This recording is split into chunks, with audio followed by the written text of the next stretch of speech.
From the studios of KENW on the campus of Eastern New Mexico University, it's You Should Know, featuring the people and events of Eastern New Mexico and West Texas.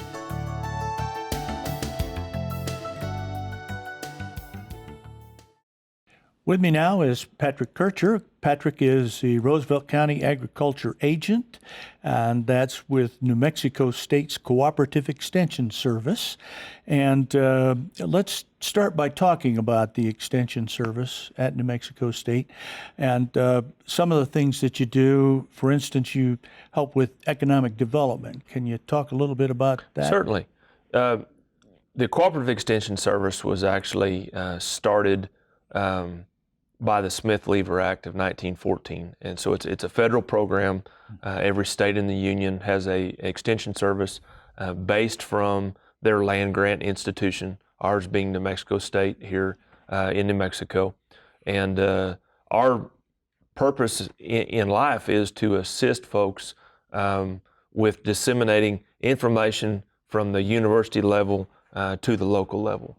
And so, but we assist with, a huge sundry of things, agriculture, family consumer science. We are the governing body of the 4-H program, youth development program, but we also can assist with economic development, community development, health. I mean, huge array of things that we offer services and assistance with. Okay, can you give me just an example of economic development? We actually have an economic development specialist at Criss. They work with in around the state with business startups, with business plans, helping folks figure out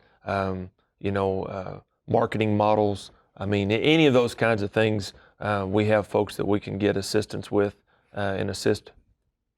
One of the things that farmers are most interested in, or the people of Roosevelt County, not just farmers, energy and water. Are we doing well with our windmills here in the county? We have several with the wind generators. Yeah. Well, that's certainly a very popular item right now, and it's something that has been embraced by this state very readily, and we are unique in that we have so many different wind farms. And when we started with the original one out southwest of Elida years ago, I mean, that one's been in for years now, and then they added that one between Elida and Dora several years ago now, and then they just finished up the big project just northeast of Dora this last year. And so, like I say, we're pretty unique in that we've got that much electric generating capacity within Roosevelt County. Has that financially helped the farmers that have land in those areas? I think if you were a landowner that had property that got towers on, I certainly believe it was a godsend to those folks to allow for a consistent, reliable source of income year in, year out. Do you ever have any questions from people that want to know how to work around all these? Well, we have had some questions about assisting with input on what kind of grass to go back with on all the ground that was disturbed, and then there have been some questions on some weed control and that kind of thing. But one of the things that we've noticed in Extension, we've been doing this for over 100 years now, and our job is to provide taxpayer service to folks free of charge. I mean, that's their tax dollars support what we do to help them, and that a lot of companies have gathered up our model of service. And you look at most businesses today, they've all got a service component because they've figured out providing service to people helps bring customers back again and again. Very good, very good. Let's talk about the children. You do 4-H, I know. What kinds of projects are going on for 4-H here in Roosevelt County? Well, the 4-H program has over 200 different projects available. we often get lumped into that box of thinking that we're just a livestock-oriented activity, but 4-H has really strived to expand and add to as society has changed and interests have changed.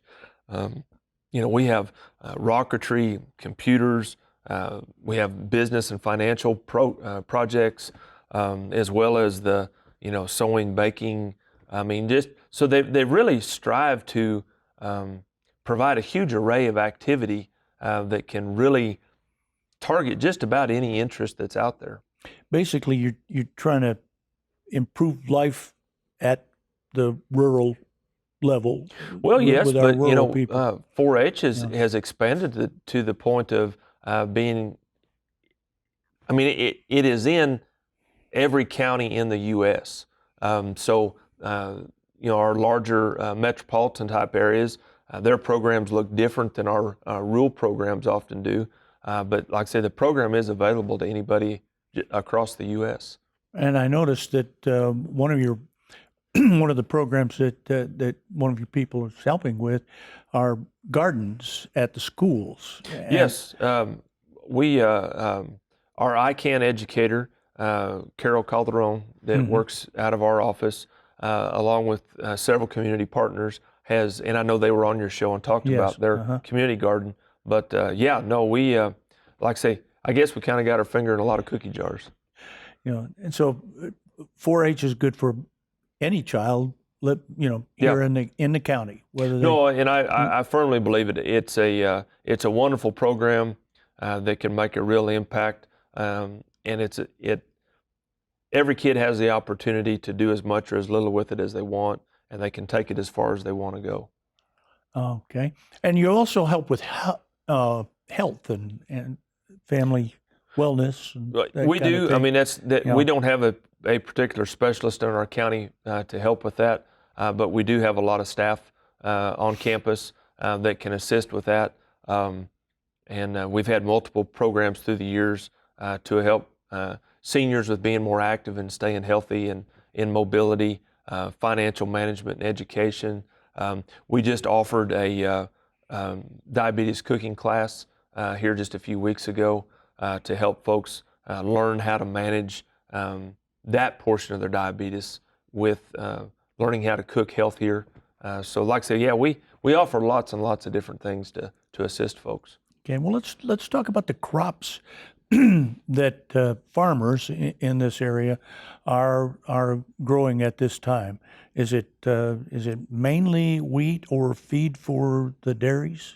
That is still a large portion of what happens, crop production wise, is to supply feed for the dairies. But a lot of dairies have gone to growing their own feed. The biggest thing that has limited us the last few years has been the drought as to what we can actually do and grow.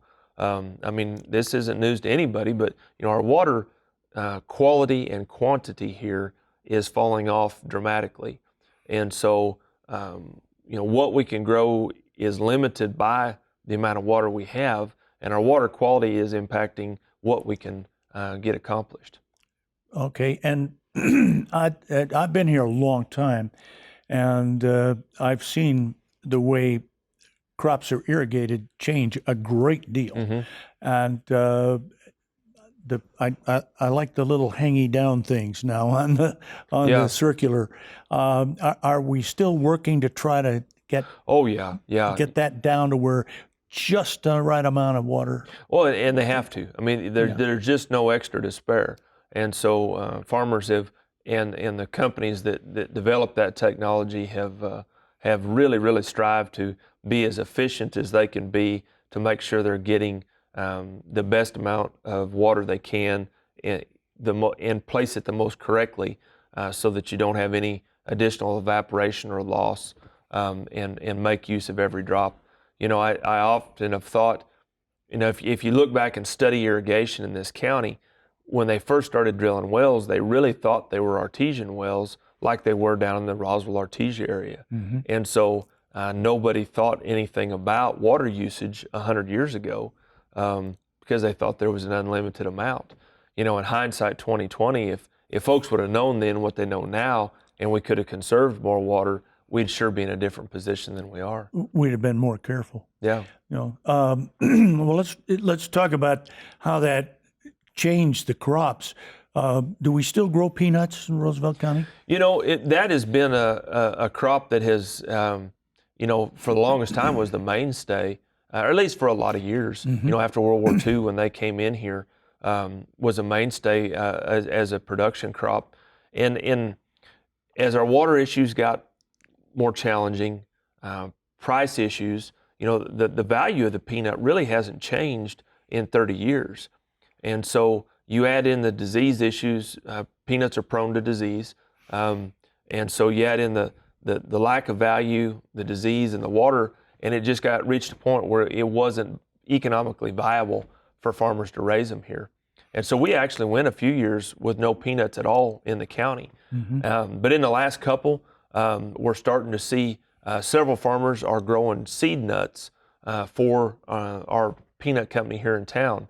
And so there are a few peanuts being raised again, but on a much smaller scale than what we saw in the past. Do they still check the peanuts? The government, I noticed there are peanut wagons at two different places going north out of town. Yeah, no, we're still very unique in that even though the production is not here, most of the peanut production has moved to West Texas, down that Seminole brownfield country. But all those nuts are shipped in. We still have one of the largest peanut processors in the U.S. based here in Portales.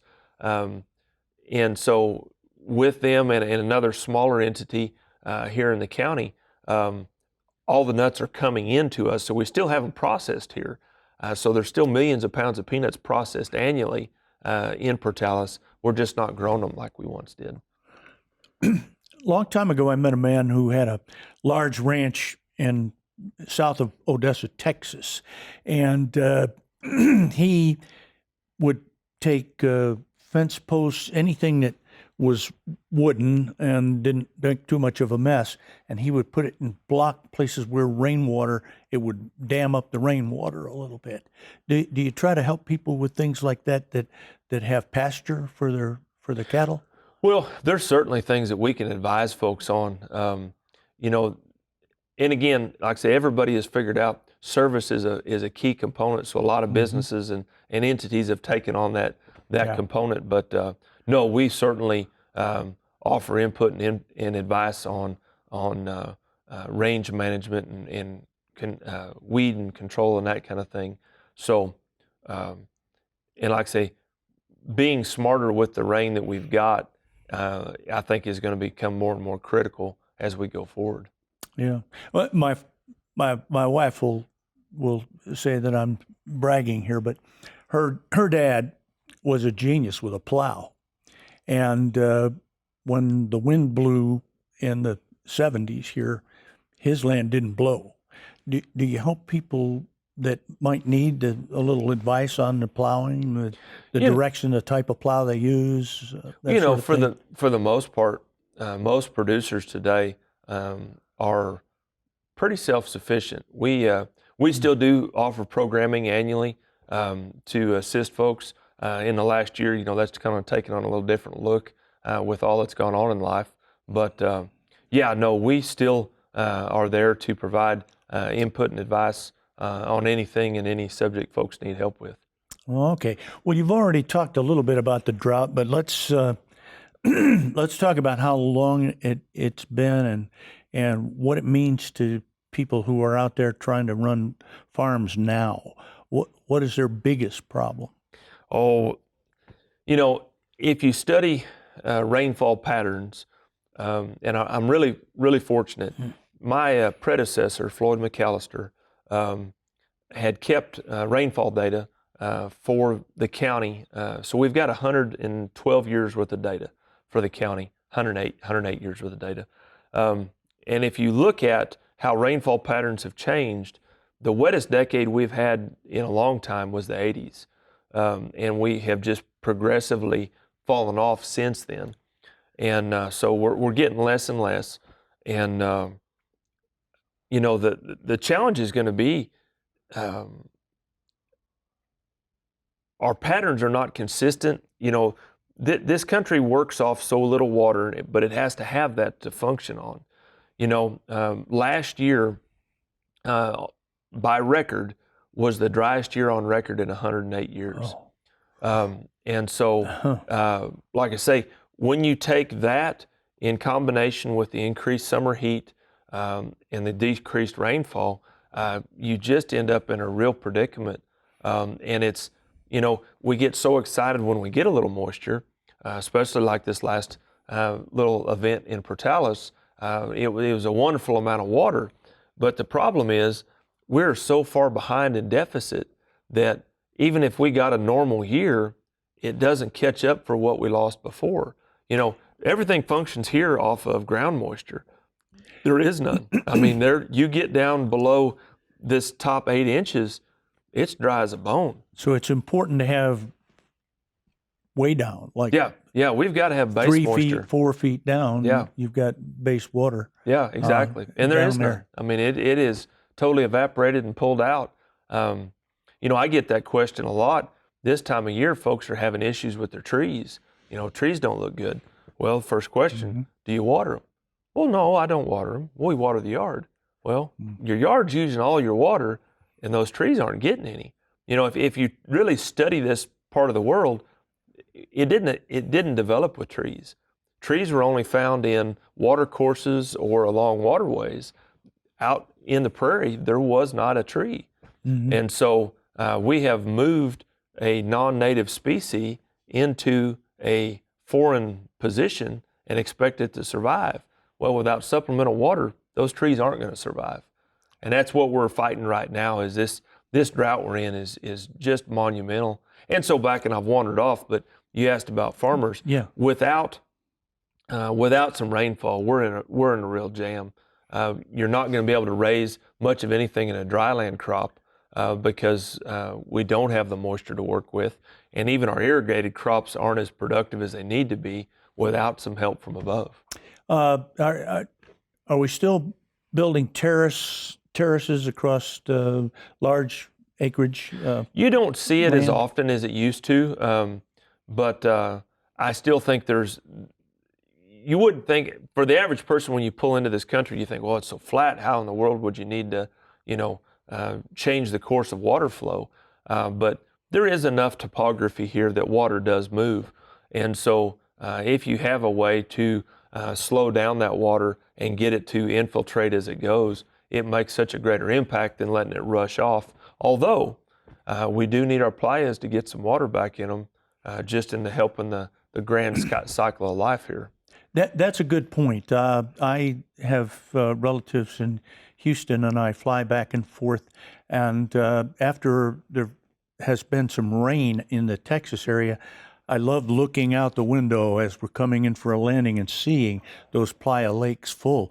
But they really make a difference, don't they? Yeah, and I mean they've proven that that's part of what helps recharge our groundwater is if you got to have those playas, and also what they do for the local wildlife and everything else. It makes everything better when we can get it. And it's been a long time since we've had that much extra water around. Okay, we're gonna talk about the challenges nowadays for agriculture, for farming, and what are some of the bigger challenges besides the water?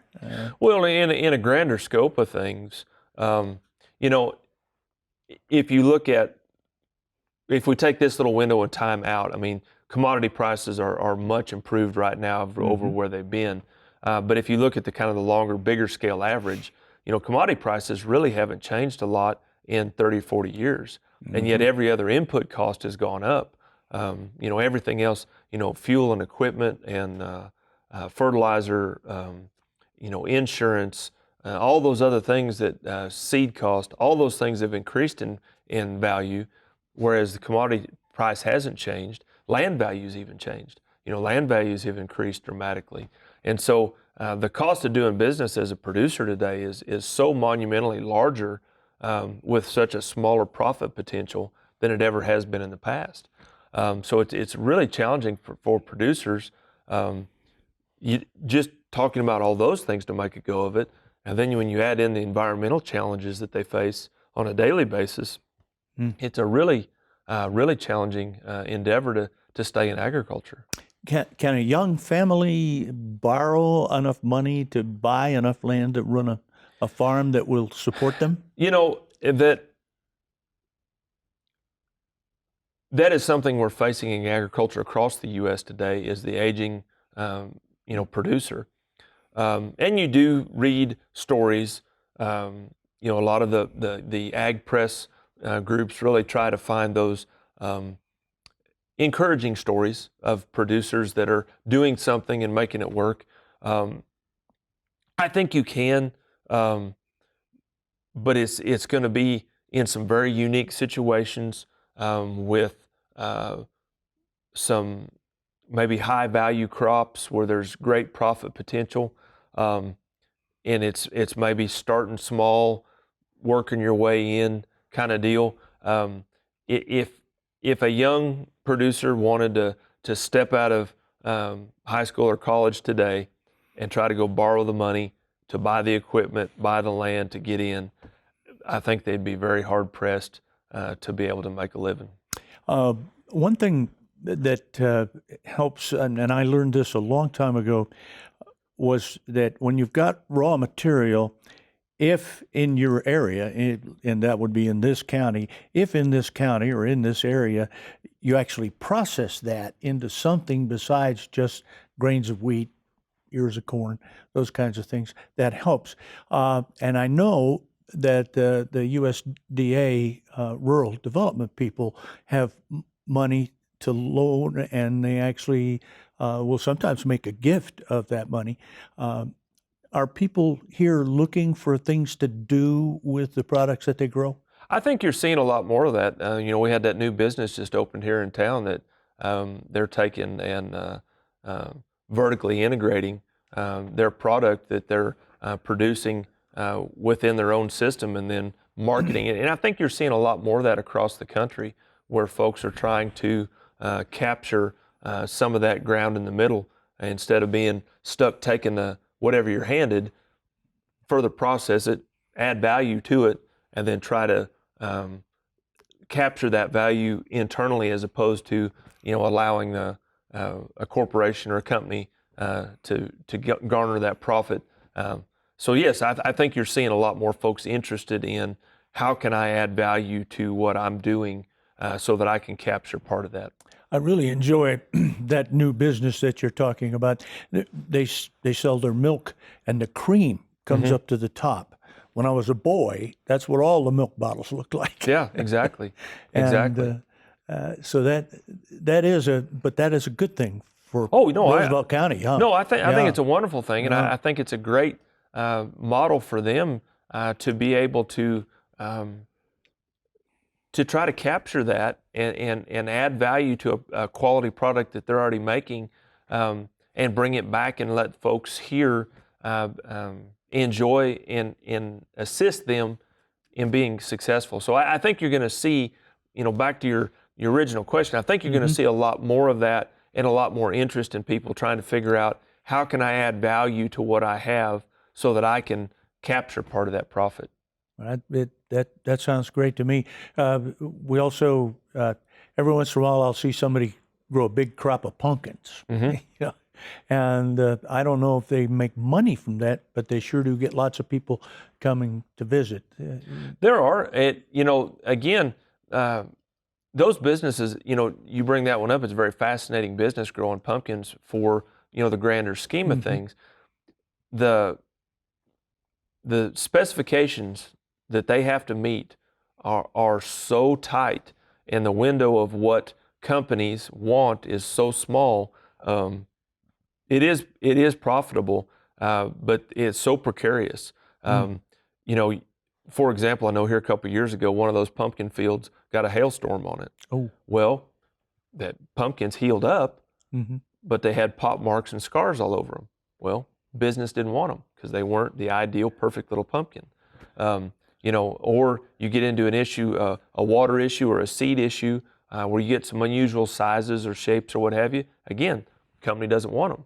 They want their nice little pumpkin that's this size, that fits in this box, And so, like I say, it's one of those high value deals that there's a lot of reward in it, but there's a lot of risk as well, because there's a lot of things that can go wrong that allow you to not be able to market that product.